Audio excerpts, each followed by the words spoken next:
नमस्ते सदावत्सले मातृभूमि। हम लोग चर्चा करने जा रहे हैं ज्ञानवापी की। ज्ञानवापी केस हम सब जान ही रहे हैं कि ये बात लिखित एविडेंसेस हैं। औरंगज़ेब के टाइम के मजहरे आलमगीरी या और उस समय के जो राइटर्स हैं वो कहते हैं कि औरंगज़ेब ने काशी के मंदिर को गिराने का आदेश दिया था। उसके बाद उस आदेश के बाद वहाँ सूचना भी आई थी कि भाई गिरा दिया गया है, तो उनके सिपहसालार ने वो गिरा दिया और औरंगजेब की अदालत में ये बात बता भी दी कि वो गिरा दिया गया है। अब इस एविडेंस के बाद उस पर मस्जिद का निर्माण कर दिया गया और मस्जिद का निर्माण करके वहाँ जो देवी देवता हैं उनको दफन कर दिया गया। वहाँ भगवान विश्वेश्वर शिव का मंदिर और उनकी शिवलिंग उसको फव्वारा बना दिया गया।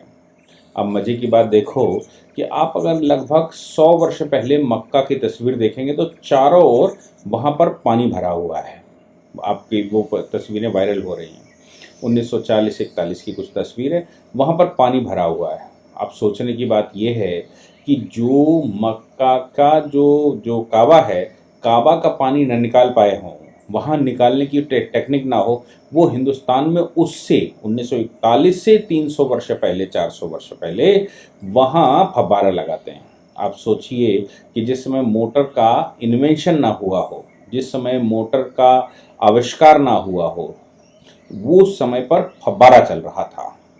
जब बिजली भी नहीं बनी थी तब फव्वारा चल रहा था। तो आप सोच सकते हैं कि किस प्रकार से वो मनगढ़ंत कहानियाँ गढ़ी जा रही हैं।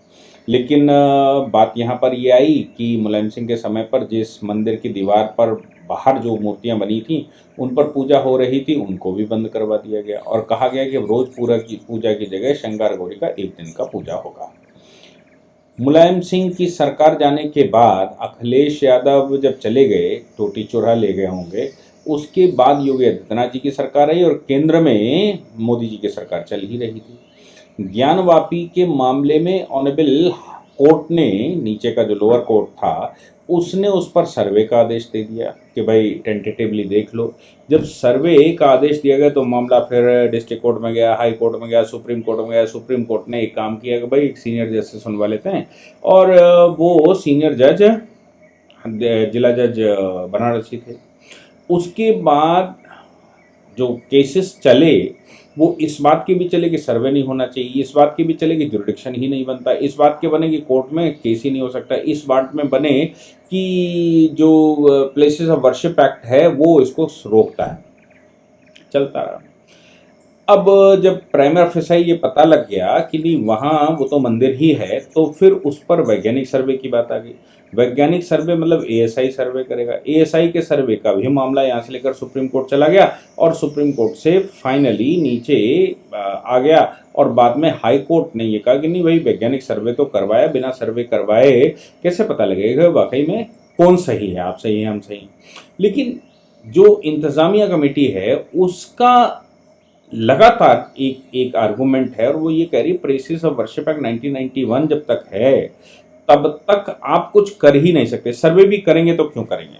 अब मानना यह है और सुप्रीम कोर्ट में वो मामला गया तो सुप्रीम कोर्ट में भी एक बात तो बिल्कुल साफ आई और वो ये आई कि प्लेसेस ऑफ वर्शिप एक्ट लगना भी है कि नहीं लगना है। प्लेसेस ऑफ वर्शिप एक्ट कब लगेगा। अब प्लेसेस ऑफ वर्शिप एक्ट लगने के लिए मुझे लगता है ये उसमें लिखा है कि आज़ादी के समय पर जो जिसका कैरेक्टर था, तो आज़ादी के समय पर उस स्थान का कैरेक्टर मंदिर था या मस्जिद था, ये भी बात डिस्प्यूट की है। तो बिना सर्वे होगा ही नहीं, वो तो वैज्ञानिक सर्वे करना पड़ेगा। वैज्ञानिक सर्वे में पता करना पड़ेगा कि वो मंदिर था कि मस्जिद थी। बाहर ऐसा तो नहीं मंदिर का बोर्ड लगा हुआ था या मस्जिद का बोर्ड लगा हुआ था।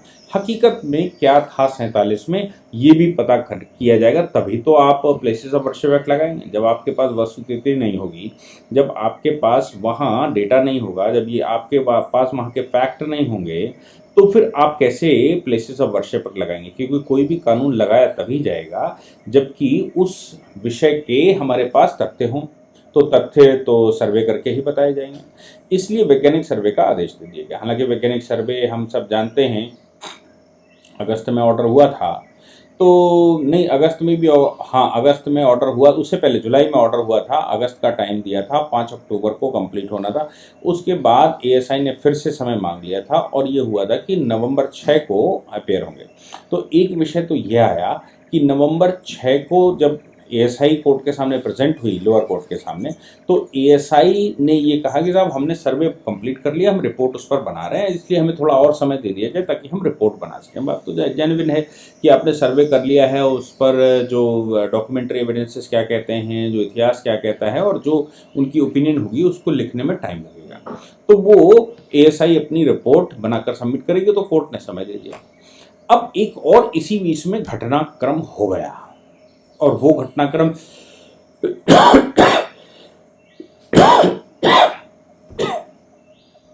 जो इंतजामिया कमेटी है, जो मुस्लिम पक्ष है, उसके अनुसार वो गलत है। हुआ क्या कि 2021 में ये जो सर्वे हो रहा है ये चैलेंज हो गया, ये प्लेसेस ऑफ वर्शिप एक्ट जो है उसके आधार पर जुरिडिक्शन ही चैलेंज हो गया, तो वो सिंगल जज की अदालत में लगा हुआ था।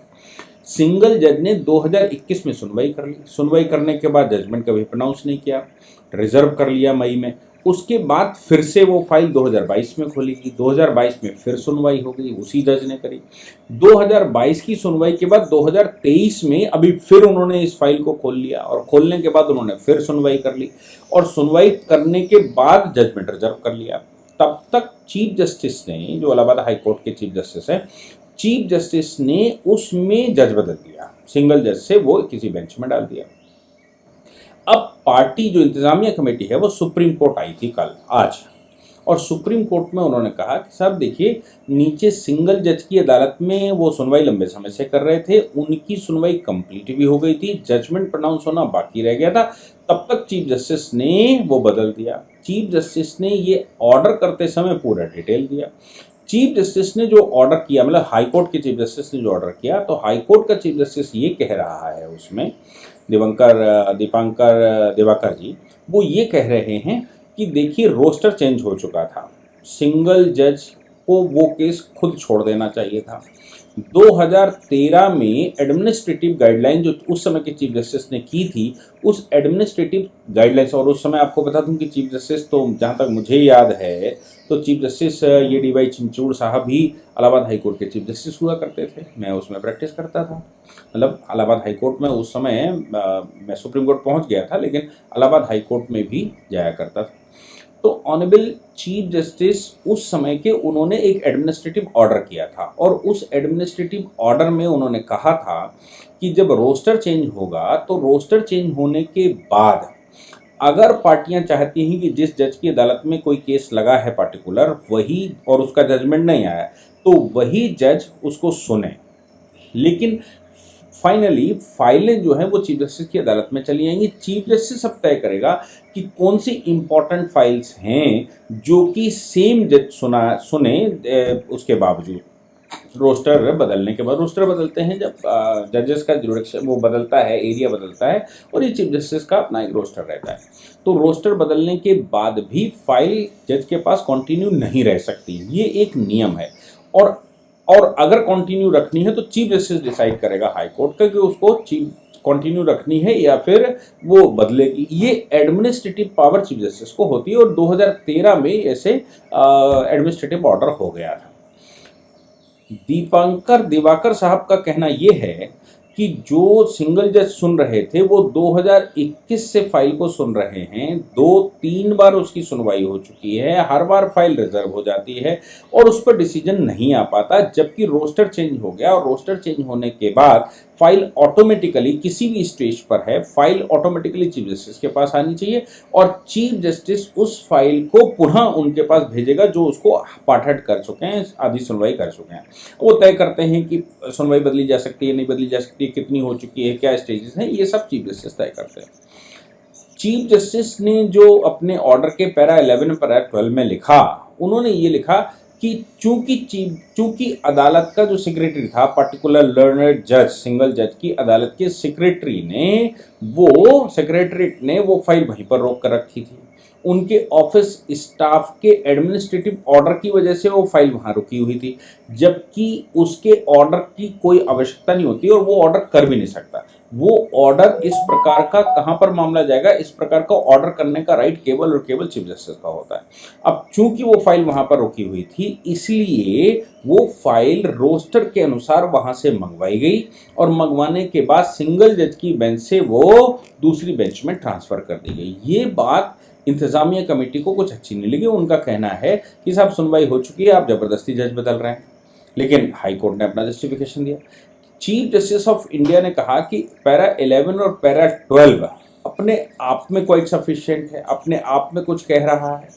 और वो जो चीफ जस्टिस ने लिखा है, वो उसने लिखा है, सारे एक्सप्लेनेशन दिए। इस एक्सप्लेनेशन के बाद अब आपके आर्गूमेंट की कोई आवश्यकता ही नहीं है, आप आर्गूमेंट मत करिए, ज़्यादा अच्छा होगा। क्यों? क्योंकि ऑलरेडी रोस्टर चेंज हो चुका है और फाइल चूंकि जानबूझकर वहां पर रोकी गई एडमिनिस्ट्रेटिव स्टाफ के द्वारा या फिर सेक्रेटरीट के द्वारा, तो वो फाइल सेक्रेटरीट को या एडमिनिस्ट्रेटिव स्टाफ जो लर्नर जज का है, वो उसको रोकने का अधिकार ही नहीं है, वो चीफ जस्टिस करेगा और चीफ जस्टिस ने वैसा ही किया। ऐसी परिस्थिति में चीफ जस्टिस अगर पुनः वापस कर देता है तो ये ठीक नहीं होगा। चूंकि ऑलरेडी एडमिनिस्ट्रेटिव हेड्स उस पर एक्शन ले चुके हैं पहले कुछ ना कुछ, इसलिए अब डाउट क्रिएट होना स्वाभाविक है या फिर मैल प्रैक्टिसेस स्वाभाविक है। इस मैल प्रैक्टिस को तोड़ना चीफ जस्टिस की जिम्मेदारी बनती है। इसलिए इस मामले में प्लेसेस ऑफ वर्शिप एक्ट लागू होगा या नहीं होगा, वो लर्नड सिंगल जज भले ही सुनवाई कंप्लीट कर चुके हों, उनको अब उस फाइल को सुनने का अधिकार नहीं है। और ये लोकली चीफ जस्टिस ही तय करता है, ये सुप्रीम कोर्ट तय नहीं करता।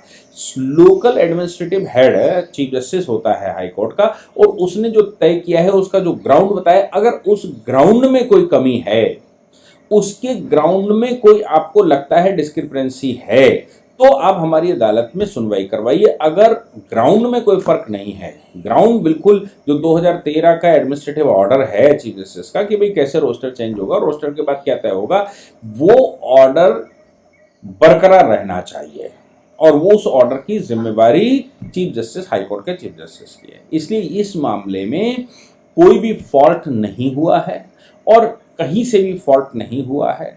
अतः चीफ जस्टिस का ऑर्डर फाइनल है। और अगर आपको लगता है कि नहीं उन्हीं जज साहब के पास जानी चाहिए, तो हाई कोर्ट के चीफ जस्टिस को ही सुनाओ, क्योंकि हाई कोर्ट के चीफ जस्टिस के ऑर्डर में किसी प्रकार की कोई कमी नहीं दिख रही है, कोई डिफिशियंसी नहीं दिख रही है। एज पर एडमिनिस्ट्रेटिव ऑर्डर 2013 है, इसलिए हम इस पर कोई एक्शन नहीं ले सकते या इस पर कोई ऑर्डर नहीं कर सकते। ऐसा करने के लिए आपको उसी चीफ जस्टिस की अदालत में पुनः रिव्यू एप्लीकेशन डालनी पड़ेगी और आपको ग्राउंड बताने पड़ेंगे कि साहब उनको सुनवाई कर चुके हैं। और चूंकि प्रैक्टिस भी यही है कि चीफ जस्टिस ही तय करेगा, किसी को पार्टी को अगर समस्या है तो चीफ जस्टिस के पास जाए। मैं इसमें आपको ये भी बता दूं कि पीछे कोर्ट में जो पार्टियां लड़ रही थी, तो उनमें से ही एक ने शिकायत करी चीफ जस्टिस की अदालत में और उन्होंने कहा कि साहब रोस्टर चेंज होने के बावजूद ये फाइल ऐसे चल रही है और ये इसमें डिस्क्रिपेंसीज हैं, ये इसमें समस्याएं हैं और ये लगता है कि ये सिंगल जज उसको डिसाइड नहीं कर पाएंगे या नहीं कर रहे हैं। 2 साल से ऊपर हो चुका है,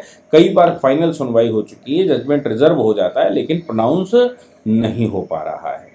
इसलिए रोस्टर को ध्यान में रखते हुए, हाईकोर्ट रूल्स को ध्यान में रखते हुए, हाईकोर्ट एडमिनिस्ट्रेटिव ऑर्डर 2013 को ध्यान में रखते हुए और जो उसकी परिणति हो रही है उसको ध्यान में रखते हुए कृपया as per the procedure file को रोटेट कर देना चाहिए। चीफ जस्टिस ने उनकी बात सुनी थी और उस पर ऑर्डर भी कर दिया था, जिसको लेकर सुप्रीम कोर्ट आए। सुप्रीम कोर्ट ने सिरे से डिसमिस करते हुए इंतजामिया कमेटी को वापस हाई कोर्ट भेजा और कहा वही तय करेंगे। ये तय करना हमारा काम नहीं, क्योंकि हाई कोर्ट ने कोई रूल नहीं तोड़ा है, हाई कोर्ट ने रूल का पालन करवाया, इसलिए वो अपने सही मार्ग पर है। अगर आपको कुछ लगता है तो फिर हाई कोर्ट में उसकी रिव्यू पिटीशन डालिए, उसमें दोबारा रिक्वेस्ट करिए और हाई कोर्ट को तय करने दीजिए।